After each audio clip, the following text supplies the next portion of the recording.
那桃花问题会是男生多还是女生？一般来说，男生问题一定是比较容易出问题啊。对，反正婚姻一定不会好啊。这个阳台最大的问题还是怎么讲？我们不能有三角形嘛？你看它有很多个三角形，那这个三角形最怕是什么？它还漆红色的，单纯的角煞变成更漆的典型的火形煞。家里面有漏水啊，一定要马上修啊，一定要马上修，漏水很严重，修不好，然后又出现人脸，这时候要你就是真的搬家。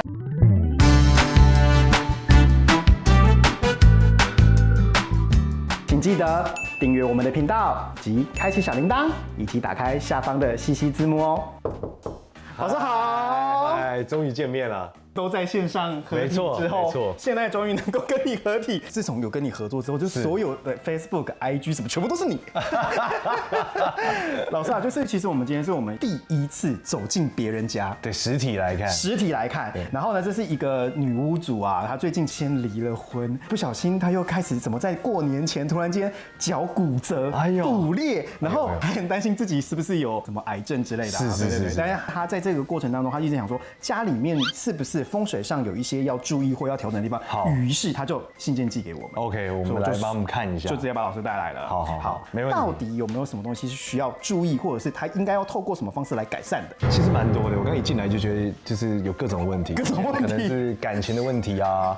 然后到有血光之灾啊，血光之灾等等的，我觉得都需要一些调整啊。觉得刚进门就蛮有感觉。那我们就先从玄关开始聊起喽。好的，那我们就前往玄关。一进来有觉得什么地方有问题啊？我觉得第一个比较大的问题可能是这个灯啦。灯饰。对，因为其实它天花板很矮，你看它天花板不高嘛，那你这个灯如果再往下掉，那其实这个就很压迫，等于说这就是天花板了哦。那这其实已经都快切到你，能量就会变得很强。一般这种圆球灯哦，这种我们都太多圆形的时候，我们就会称呼叫一种金形煞逻辑。金形煞，它都是属于会有桃花的问题。那桃花问题会是男生多还是女生？一般来说，男生问题一定是比较容易出问题啊。对，反正婚姻一定不会好啊。这个又太多颗了，都有点接近我们传统风水所讲那种种石榴树，这种都是小肿瘤啊，或是组织增生，因为太多颗了。所以我们一般建议，如果你就算要圆，你也就一颗就好。然后它上面又再做一个 S 型的烙嘛，这个又加了一种水型的味道，所以这整个桃花的问题就会很明显的，一进玄关就已经有一个桃花，没错。但是这个局势一般来说就是旺那种艺术家，做一些媒体的会做得不错，对，但是对桃花的问题就会蛮大，所以我们会建议说，如果他有一些婚姻上的问题和影响，还是把它拿掉比较好。理解。那第二个点是说，因为它天花板真的矮了，太矮。那如果你把它放在高一点的地方，调高一点，影响力就会小一些。像这个的话，可能会建议，比方说，如果是圆形，很多吸顶灯啊，或者是直接就用原本的壁灯。对啊，那如果你真的要造型灯，我建议大家就调高，就是不要让它很低，离你很近。所以你天花板少说得有230或是260，那可能再放会好一点点。好，老师，那再询问一下，那玄关的部分有没有其他的问题呢？旁边有这个洞洞的，这个洞洞我觉得它的问题在于哪里？就是说，如果你没有挂东西，你这杆子要抽掉。对，不然它这个突出其实都是算一种很小型的形煞啦。对，连这么细的东西都算啊。就我刚刚讲，它如果就一个都不是问题，对，它多起来就是问题，对你视觉造成一种干扰。这个影响对每个人都不一定，但你如果装了以后，你很衰，那我建议你就是把它拆掉，稍微收一下。对，那通常像有人就是说这是疫情的时候装的嘛，是，那他就是说疫情的时候装的东西，建议你疫情后都把它拔掉啊，这跟运的结构是有关的。老师，我们走到客厅了，是，这个客厅造型其实还蛮漂亮的啊，而且都做了一个还有一个斜角的一个设计。老师，这风水上面有没有什么问题？一般这个色系我觉得还可以，比较大的问题，首先第一个画的问题，因为很常问我说这个什么画可以放，什么画不能放。对，像这个就典型的是一种角煞的画，这是绝对不能放，它就是尖尖的。那这种就是你有了以后都会像被插针管。所以像这样子的话，它其实原本是用来遮那个电箱的。里面的这个画简单一点，就不要是这种尖尖的或干嘛的。这等一下真的要跟女屋主好好讲一下，说这个画稍微把它换一下。对，画要换一下。然后第二个是你看它天花板设计两边压缩角度是不一样的，它做了一个角出来。所以你看，这又是一个三角形的结构嘛？对，在那个交界处，所以这个也是我们一般不喜欢的。老师，我们接下来就要进到阳台的地方，哇，这个阳台造型更特别，我想说，请老师来跟我们分享一下。哇，这个很漂亮哎。这个阳台最大的问题还是我们讲，我们不能有三角形嘛？你看它有很多个三角形，那这个三角形最怕是什么？它也漆红色的，单纯的角煞变成更典型的火形煞。那火形煞一般来说就比较严重啊，就可能是就会有血光之灾啊，血光王之灾，对啊，是非啊，是非可能失火啊，失火，对，比较严重。然后他这个一做下去哦，因为这个地方离阳台很近哦，对，这是你的前途啊，对，所以代表说他前途就充满了各种的冲突啊，对，然后会造成他自己身体健康很大的问题。是，所以老师等于是在挑选，因为它这个是一个梁柱嘛，它其实是利用壁纸的方式去包，是，所以其实等于说在选的时候，就是尽量不要去选一些特殊造型的壁纸，真的要壁就壁三角形啊，用方形的是最好，或是不要有形状，对，就是不要有几何图形，就是用越素色的方式来去做。对。老师，那它这个梁在这个位置上面会不会也有一些问题产生？这个梁算比较偏一点，所以我觉得还好。如果在中间一点，可能会伤心脏，伤心脏比较偏一点。对，那比较偏一点，前面又是阳台，对，所以我觉得还行，还 OK。对，但是这感觉是不是阳台往外做啊？应该算是哦，对，应该算是，因为这感觉它这边多了一格嘛。对。老师，那它像我们以前都有聊过，就是圆形、弧形的阳台，那会不会有一些造型上的一些问题？一般来说，圆弧形的阳台也是属于有一点点金型煞的味道，是，但是通常它不构成煞，因为它没有那么大，你只要不要太大圆，像这个圆没有很大，然后不是说出去真的有一个圆形，它只是一个半圆。那一般来说，就是对屋主的桃花会比较旺一点。是对，那但是呢，如果它经过一些设计的结构，是有可能会催化这个问题的。是，那例如说，就上面你看它做了一个4个圈圈哦，对我刚就是一进来就像科博馆，好像磁性电圈这样，这差一个就变奥运灯。对，那这个都是属于一样哦，就它的圆形又是金色的，对，所以它就完美把这个金型煞给催化。老师，那如果就刚刚这个阳台的格局，有没有会比较建议他屋主要怎么样去做修正呢？首先我们会建议把这个圆的部分做一个切割啦，所以就是说你里面方形跟半圆形的部分切开来，因为它这个看起来现在是一个算是下午茶的地方嘛，那你常坐在这个能量就会很强，影响到你。对，所以建议这边清空都是比较好，让它变单纯是你的前途。那因为你的本身的这个你的局势已经有了桃花的味道，家里面所有剩下的东西都尽量少花花绿绿，然后尽量少圆形的东西，把能量降下来，这样子反而可能是你人缘好，但是不会有婚姻的问题。像这样其实蛮适合，如果是做一些媒体或者是一些艺术工作，其实圆形是好的。对，做业务也是，做业务做业务也不错，因为这个大起来的话，其实真的对婚姻都会蛮多问题。但应该对事业，如果是可以赚很多钱，婚姻没有应该也是没关系吧？啊，没有开玩笑啦，一般都看女主人怎么想。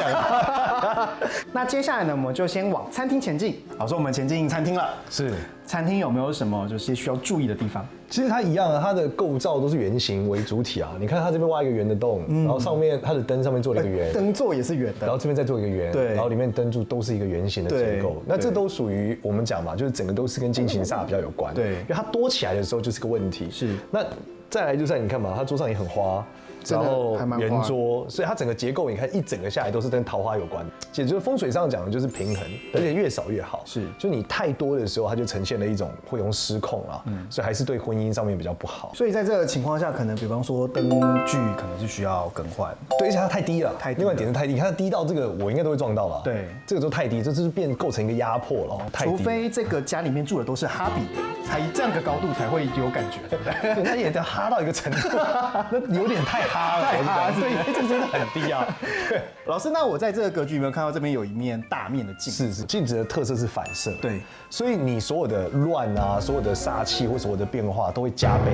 所以原来说我们现在看到是一个圆形，但在镜子里面反射出来是两个。对，所以它的这个圆的结构又更强烈了。那就所以你有镜子的地方一定要注意一件事，叫更空是更好的。哦，太乱反而问题会更多。如果真的要有镜子，那就是要让它整齐，东西不要杂乱，要干净，绝对不能杂乱。然后什么三角形绝对不能出现，不然它就是2倍的三角形。而且因为镜子还有反光的效果，对，所以火形煞一旦带有亮度，对，就很容易失火。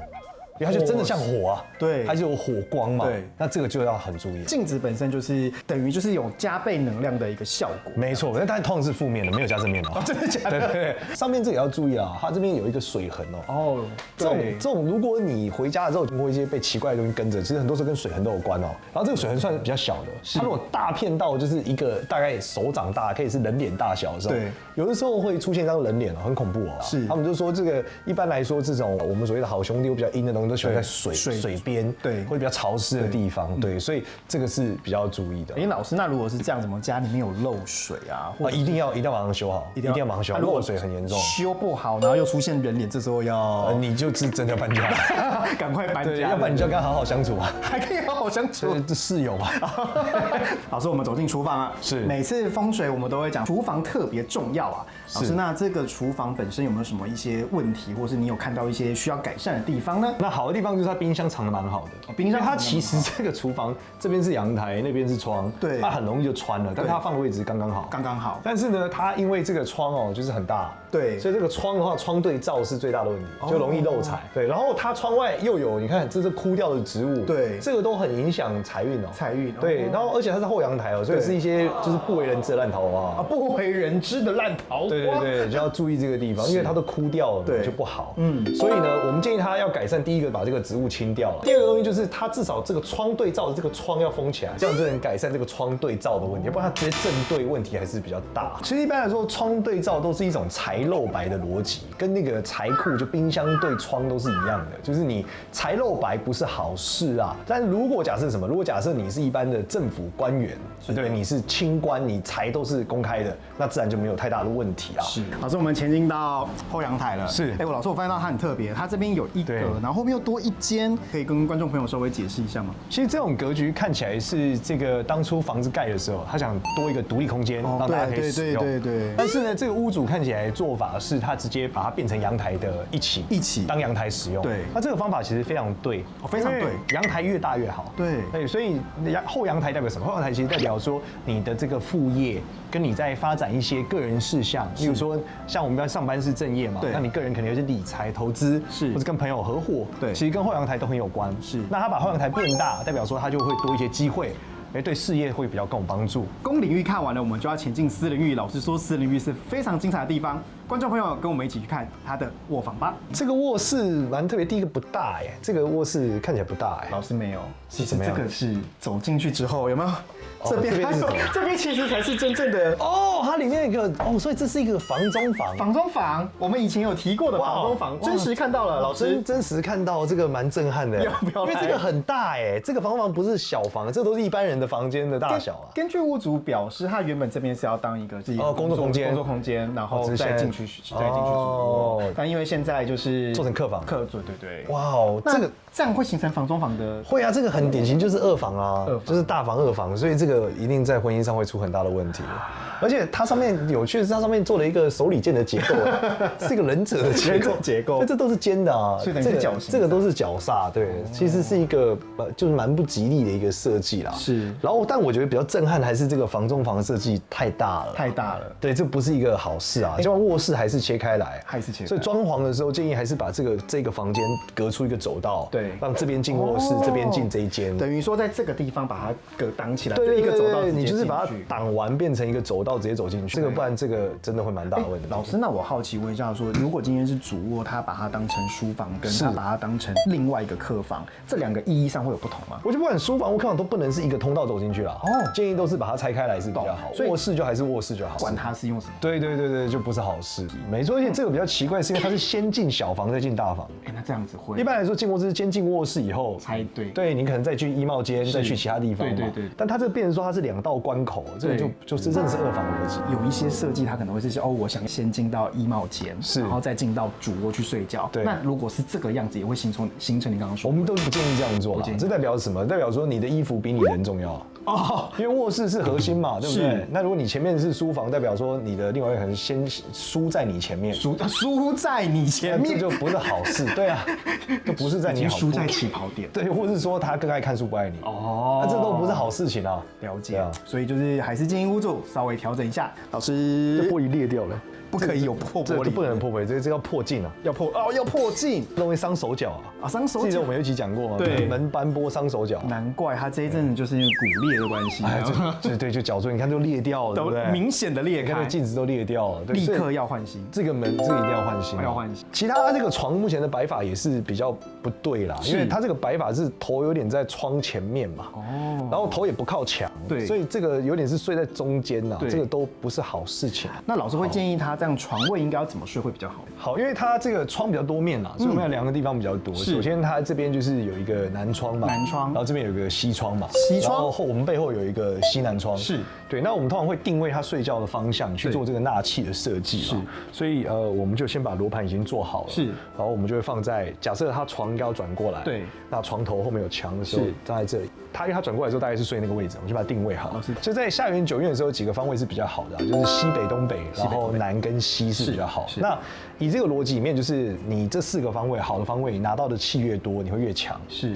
那这个房间可以做出来，就是我们刚刚讲的第一个是南，它可以做出来，对，就是我们把它留着，对。但是进到这个我们讲的这个西南的时候，我们就要把它关起来，因为它不属于好的，所以这个窗得封起来。是。然后这边比较有趣的是，因为它这个窗超大，所以它其实是虽然是西窗，但它如果睡在这个时候会有一点西北的气，对，所以它其实是南加西加西北，哇，所以它是4个中3个。很不容易啊，旺哎！一般人只要中1个就很旺了，是就不错了。是，那中2个就蛮旺，是，那中3个就是超旺了。是，所以这个房子就是这个卧室目前这样睡法就是旺到不行啊。哦，对，所以建议他把床转过来，对，那可以解决几个问题。第一个是床头后有靠，是，那这是第一个解决了。是，第二个是他的纳气也对了，对，所以整件事就比较好。那有的同学会说，老师，可是他的这个床头刚好跟他的门是同一边，对不对？其实就把它锁上就好了啦。锁，主要就是怕吓到自己。对，大概是这样。然后第2点是，他其实这样子的情况下，他前面这一段的他脚对窗，有的人会很在意。对。但是因为他够大，对，他前面这够宽，所以其实他脚也没有对到窗，是，其实还好。所以他其实因为他的距离有够深，对，所以其实这样子用脚对窗，其实也不太形成所谓真正的一个煞气。没错，比较注意可能是他前面那个小阳台的植物要清掉了。哦。对，因为他这样红花往外都有一种红杏出墙的味道，哦，不太是好事情，又在卧房，是，所以就把它清掉是比较好。跟观众朋友们稍微再讲一下，说你的窗位摆好之后，你要注意的其实是窗的位置。没错，所以窗太多不能是好事啦。对，那像它这是够大，如果这再小一点，其实这个房间不聚气也会有问题啦。那在这个地方还有没有什么需要注意的地方呢？我就比较注意是厕所的这个门要关，厕所门如果不关的时候，这个晦气会直接进来。但就本身是这个窗太大了，是，那它厕所如果开着这个风一直进来，那它晦气就传得很快。哦，主要是这样。建议屋主可以把就是厕所的门也关，然后就是进来的这个门，如果平常没有在使用的话，就是至少锁一边，那至少就可以进出的时候会稍微比较有安心、有安全的感觉，然后把床位稍微挪一下。其实这个房间的本身问题其实是非常旺的哦。没错。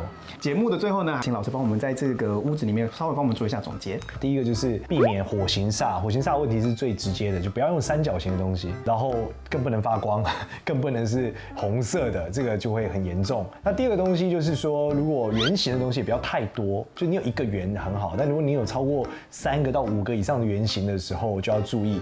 然后一样，如果真的有，也不要让它发光，然后不要用金色的，这就是因为金形煞的设计。那这2个我觉得是很大的关键，在整个它的装潢格局里面很常出现。那这些尖锐的角煞和火形煞都会造成你一些血光之灾跟桃花方面的问题。好，那我们刚刚有再往下看的话，其中比较明显的地方还有什么？就是阳台的长大。对，就是在一个独立空间，把它变成阳台。如果你可以让你家阳台空间变得更大，那一定对你的前途会更有帮助。好，那最后就是大家觉得最特别的房中房，就是不能有房中房，不然会有2房，对吧？这是对婚姻上的一个问题。那另外一个点就是，当你在睡的时候，我们刚刚讲过几个方位，大家可以用，在下元9运就是属于这个南方，对，然后这个西方、东北、西北都是属于好的方位。那如果不是这4个方位，建议把那个窗就封上。然后是根据你睡的方位去量，就像老师我刚刚有画面嘛，我们有摆上罗盘的角度去量。那如果你家没有罗盘，你可以用手机简单做到这个方向，大概是这样。以上就是我们今天的总结。未来我们其实会有更多的一些这样子实境的看风水的，没错，都非常谢谢就是简老师来很开心我们的节目现场这样。那如果呢观众朋友们，如果你有想要让我们前进你家，也欢迎你来投稿哦。好，那节目的最后，我还是非常谢谢命运设计系的系主任简老师简少年简老师来到我们的现场。谢谢各位观众，那我们节目就到这边，谢谢，拜拜。